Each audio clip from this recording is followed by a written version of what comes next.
I now recognize the gentleman from North Carolina, Mr. Moore, who's also the former Speaker of the House of the state of North Carolina's House of Representatives. Thank you, Mr. Chairman, and thank you for hosting us here. This has been an incredible visit, and this is an absolutely amazing facility, an amazing base. I'll tell you, with the continued consolidation of our domestic industrial base, it seems to me more important than ever to recognize and support the critical role of our existing industry. Like back home in North Carolina, for example, we have a lot of companies that contribute greatly to the supply chain when it comes to national defense. In Shelby, which is actually my home county, we actually have one of the very few copper smelting and refining facilities in the United States. There's talk about the availability of rare earth minerals, but you also have to have the capability to produce those. And so they actually have a facility that produces 100% of copper, pure copper from copper scrap. And the Department of Defense, of course, has identified high purity copper as a strategic metal essential to our national security. So, Dr. Ormsby, with copper being DOD's second most utilized material, which China, though, currently controls, as I understand, 50% of the global smelting capacity, what are the national security consequences when our domestic smelting and refining capabilities lag behind those of our global competitors?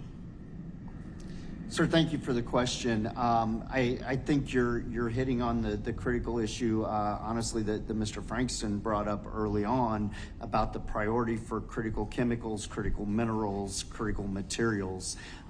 We are seeing a number of issues exactly like the one that you bring up in our supply chains, particularly down very far into the supply chains, often at levels below where our prime contractors would even recognize that there is an issue, that they can't get that specific material that is necessary for our weapon systems. And that's where the priority on the critical chemicals, minerals, materials really plays into our strategy here and where we're investing, because it is a big issue for the department. So how would you say export restrictions by other nations affect the ability to refine and produce copper in the U.S.?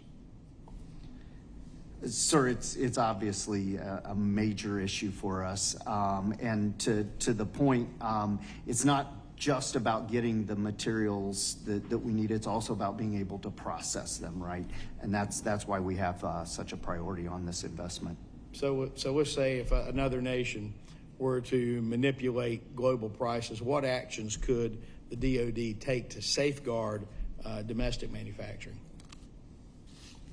Sir, thank you for the question. Would you like to take it, or would you like me to answer, sir?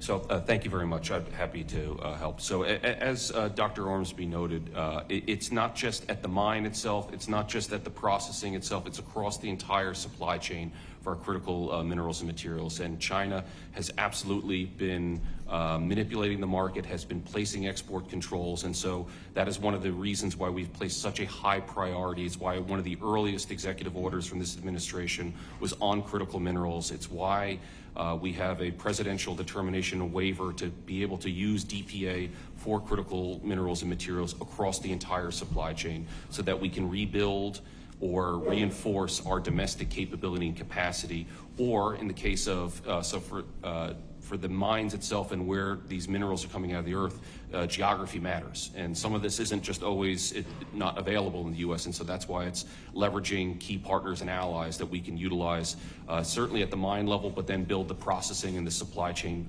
capabilities internal to the U.S.